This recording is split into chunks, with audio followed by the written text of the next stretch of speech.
Er staan steeds minder mannen voor de klas op Zeeuwse basisscholen.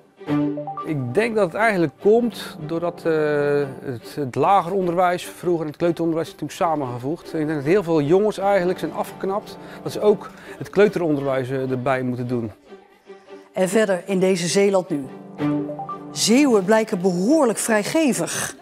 En Nasra uit Zierikzee in het oog van de storm.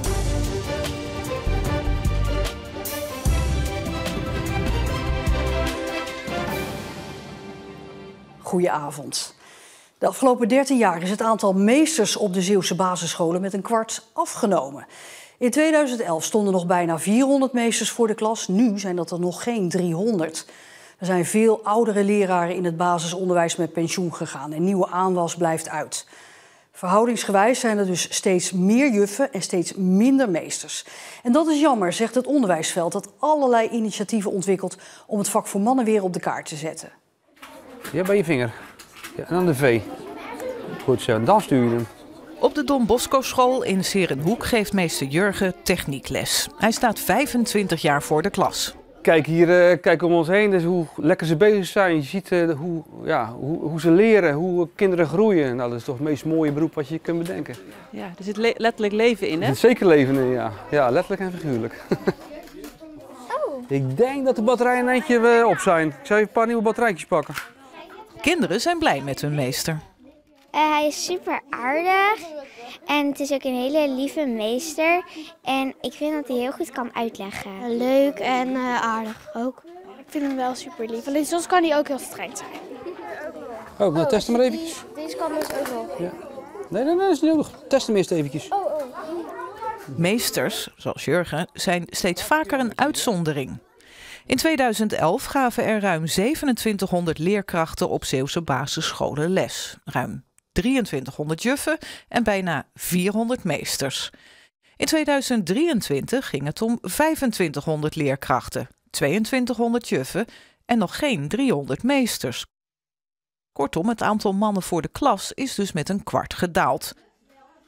Ik denk dat het eigenlijk komt doordat het lager onderwijs, vroeger het kleuteronderwijs, natuurlijk samengevoegd. Ik denk dat heel veel jongens eigenlijk zijn afgeknapt. Dat ze ook het kleuteronderwijs erbij moeten doen.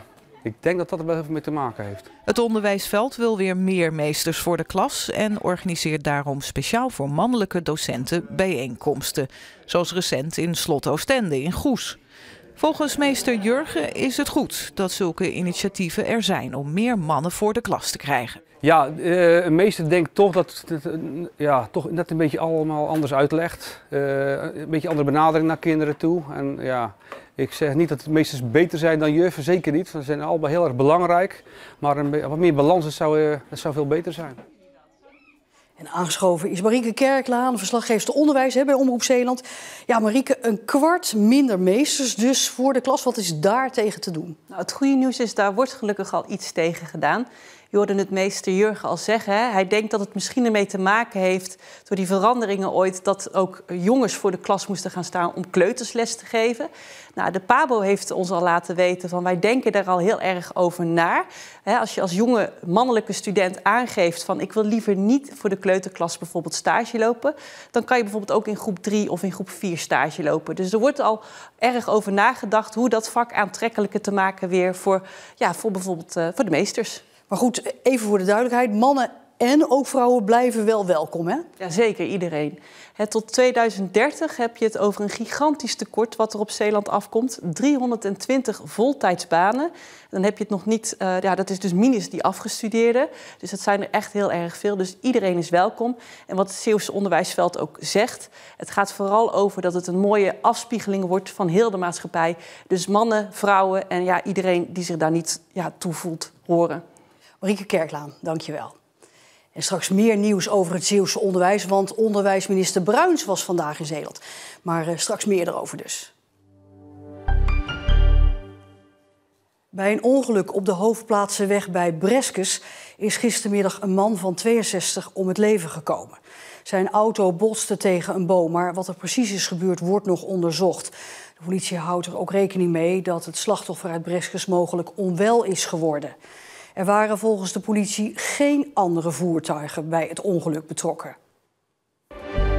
Dat beeld van zunige zeeuwen, daar klopt natuurlijk gewoon helemaal niks van. Er hoeft maar een actie voorbij te komen of ik tast in mijn buideltje. Wij Zeeuwen blijken helemaal niet zo zuinig als gedacht, want volgens het CBS geven wij het vaakst van alle provincies aan goede doelen. Ruim 3/4 van de Zeeuwen blijkt vrijgevig, zoals hier in Middelburg. Ja, dat snap ik wel. Zeker. Wij wonen in het buitengebied en als ik collecteer, dan doe ik inderdaad het buitengebied. En ja, daar zijn de mensen ontzettend gul met geven. Nou, ik denk dat dat vanuit het geloof komt, van helemaal kander. Heb ik een soort idee. Ja, we zijn vanuit de kerk gewoon om het een en ander te geven aan de mensen die dat nodig hebben, dichtbij of verder weg. Ja, als je het zelf goed hebt, dan is het ook belangrijk om dat te delen, zeg maar, met andere mensen die het misschien minder hebben of beter kunnen gebruiken. Ja. Limburgers geven volgens het CBS het minst vaak aan goede doelen. Het leven van Nasra Habiballah, een journaliste die opgegroeid is in Zierikzee, is de afgelopen jaren behoorlijk veranderd. 2 jaar geleden werd ze correspondent voor de NOS in Israël, waar een jaar later de strijd tussen Israël en Hamas in alle hevigheid losbarstte. Haar werk en ook haar leven is behoorlijk hectisch. Israël zegt dat de gebieden waar mensen nu naartoe moeten vluchten veilig zijn. Maar Palestijnen zelf die zeggen dat het eigenlijk nergens in Gaza meer veilig is, omdat er overal oorlog is. Voor kinderen in Gaza is de oorlog heel erg heftig. Want al een half jaar leven ze in angst voor bombardementen en hebben ze geen normaal leven meer. En dat betekent ook dat de tienduizenden Israëliërs die zijn weggevlucht uit dat grensgebied met Libanon ook niet zeker al morgen terugkeren naar huis. Want zij zeggen, ja, eerst zien dan geloven. Nasra Habiballah had haar draai als correspondent in Israël net gevonden toen de aanslagen van Hamas op 7 oktober vorig jaar plaatsvonden. Een jaar waarin het vooral een kwestie was van hollen om van alles verslag te kunnen doen. Met weinig tijd om even bij alle gebeurtenissen stil te staan. Als je er middenin zit, dan heb je vrij weinig ruimte om te reflecteren. Want het gaat maar door en het gaat maar door. Dan heb je net de ene uitzending achter de rug, dan ligt het volgende verzoek alweer op je te wachten. Dus dan is er eigenlijk gewoon geen ruimte voor reflectie. En op het moment dat ik even vrij had, toen dacht ik wel van wauw, wat is er allemaal gebeurd de afgelopen tijd? Hoe heftig was dat? Het was heftig qua werkdruk, het was heftig als in alle verhalen die je van mensen hoort, die je spreekt, wat iedereen meemaakt, wat dat allemaal met mensen doet. Ja, het is wel een hele intense periode geweest. En in die zin qua werk, maar ook qua privé. Want het heeft natuurlijk, je woont er middenin. Nasra heeft tot haar 12e in Zierikzee gewoond en een deel van haar familie woont er nog steeds. Hoe groot is dan het contrast met waar u geboren bent en waar u nu woont en werkt?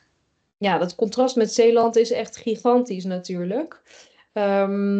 Ja, inderdaad, de rust van Zeeland. En nou, die rust heb je hier totaal niet. Het enige wat me wel aan Zeeland doet denken is dat ik nu weer op een plek woon naast de zee.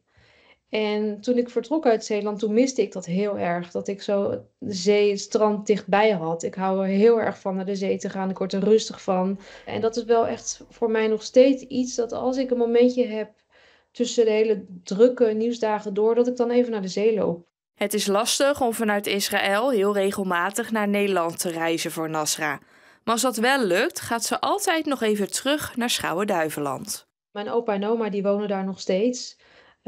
Dus ja, daar ga ik natuurlijk nog regelmatig langs. En soms ga ik ook wel eens gewoon er naartoe om te wandelen. Of gewoon weer naar het strand te gaan. Of naar de domeinen, naar het bos. Bij Burghaamstede. Dat zijn wel plekken waar ik nog steeds heel graag kom. Daar kwam ik in mijn jeugd al heel erg veel. Met mijn ouders gingen we daar wandelen.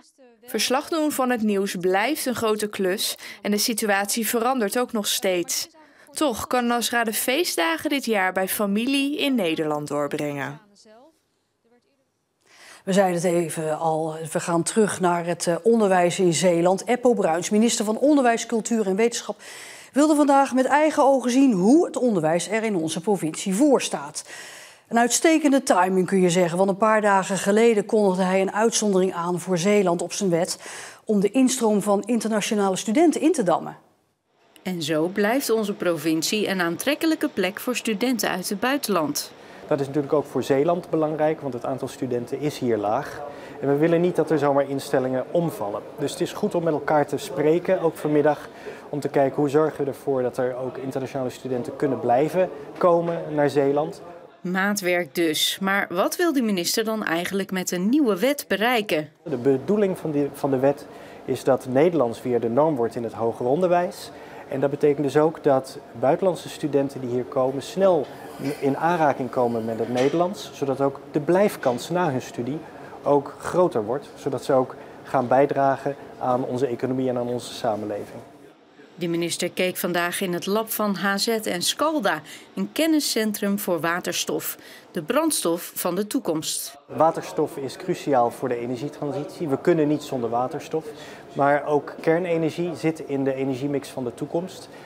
En hier in Zeeland zie je eigenlijk alle vormen van energie samenkomen. En als je hier dus ook alle kennis bundelt, ja, dan heb je hier eigenlijk zeg maar het stopcontact van Nederland.